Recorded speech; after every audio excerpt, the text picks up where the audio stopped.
Bonjour, bienvenue sur la chaîne des 5 sens. Voici une nouvelle vidéo sur un sujet de développement personnel. J'ai aussi un compte Instagram et un site internet. Vous pouvez également prendre rendez-vous pour du coaching individuel. Tous les liens sont dans la description. Pour ce premier enregistrement sur la chaîne des 5 sens, je vous propose de parler des schémas. Alors je fais ça depuis un coin de nature absolument magnifique dans l'Écosse. Donc, si vous entendez des petits bruits de nature, c'est normal. Je souhaite vous parler des schémas parce qu'en fait, ça conditionne énormément de choses dans notre existence. Les schémas, c'est un peu comme des petits programmes ou la résultante du fait qu'on appuie sur un bouton et qu'on a une réaction en réalité. Les schémas, c'est un petit peu comme des petites prisons mentales ou affectives ou émotionnelles qui font en sorte que, confronté à un certain type de situation, on va réagir toujours de la même manière, sans qu'il y ait pour cela la moindre notion de liberté. On réagit comme ça parce qu'on n'a pas l'impression de pouvoir faire autrement. On va commencer par comprendre d'où viennent les schémas. En réalité, les schémas, très très souvent, ils ont été transmis. C'est-à-dire que parmi nos ancêtres, à savoir les parents, les grands-parents et tous ceux qui les ont précédés, il y a parfois des situations de vie auxquelles ils ont été confrontés et qui font appel aux 5 blessures. Pour rappel, et j'en parlerai à d'autres enregistrements, on a 5 blessures fondamentales qui sont l'abandon, le rejet, la trahison, l'injustice et l'humiliation. Par exemple, si un de vos ancêtres a été confronté à une injustice majeure et qu'il n'a pas choisi de travailler sur lui-même ou que le schéma n'a pas été brisé à sa génération, il va transmettre ce schéma-là à la génération qui suit et ainsi de suite. Ce qui fait que vous, derrière, quand vous êtes soumis à ce schéma d'injustice, eh bien, ça va se manifester de la manière suivante, c'est-à-dire que vous allez être de manière répétitive confronté à cette blessure et vivre des situations d'injustice de manière répétitive. En réalité, c'est à chaque fois une tentative de la vie pour nous permettre de guérir la blessure. Donc, elle vous représente le plat que vous n'avez pas terminé en quelque sorte. Et en réalité, ce schéma va perdurer tant que vous n'aurez pas pris le temps de guérir la blessure en vous. Et en le faisant, vous allez guérir aussi la blessure qui a été initiée par vos ancêtres et transmise de génération en génération. Ça libère aussi vos enfants, si vous en avez. Donc, très souvent, ces schémas ont été transmis, mais pas toujours. Parfois, il arrive que des schémas, on les fabrique en quelque sorte à partir des expériences auxquelles on est confronté. Dans l'enfance, en fait, on a pour objectif la survie. La survie de l'enfant, elle vient de ce qu'il a suffisamment à manger, à boire, un toit pour dormir et surtout de l'amour de ses parents. Il peut s'agir aussi de l'amour de personnes proches et qui s'occupent de lui, bien évidemment. Quoi qu'il en soit, son objectif est toujours de maintenir des conditions de sécurité et de survie qui lui permettent de faire face à n'importe quelle situation. Et en fait, ce qui se passe, c'est que l'enfant va être confronté parfois à des situations difficiles qui menacent la survie. Et il va pour cela avoir des comportements qui lui semblent donc adaptés et qui vont entraîner des réactions un peu stéréotypées ensuite, dans l'âge adulte, tant que ces comportements n'ont pas été conscientisés. Par exemple, un enfant peut se mettre en retrait à chaque fois qu'il est confronté à une situation de violence.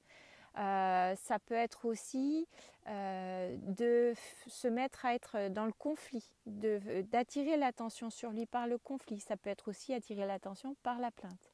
Dans tous les cas, ces comportements-là, en fait, ils vont perdurer à l'âge adulte.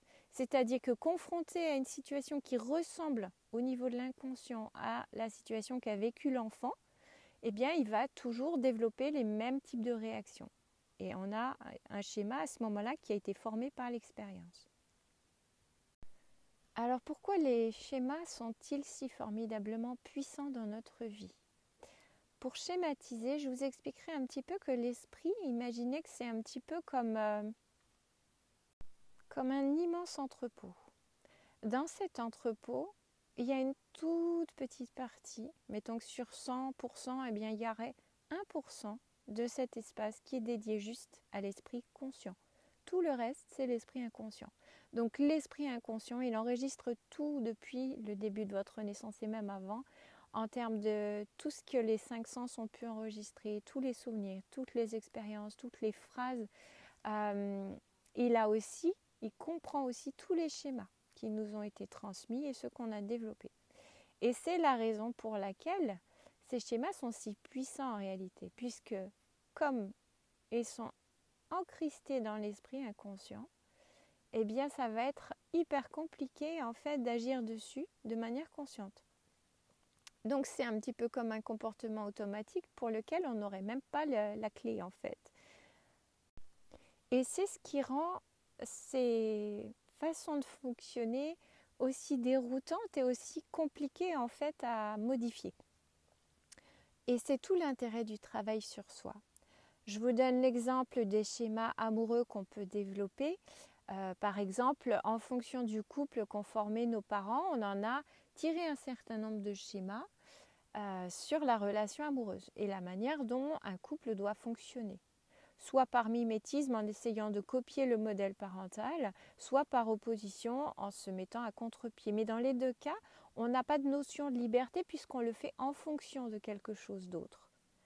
Donc, à ce moment-là, le schéma amoureux, si par exemple il s'agit d'une femme qui attire toujours des partenaires qui sont dans la fuite et la distance, eh bien ça va supposer en fait pour travailler dessus un vrai travail en profondeur pour aller déjà débusquer le schéma, l'identifier et ensuite travailler sur la blessure qui est à l'origine de ce genre de comportement.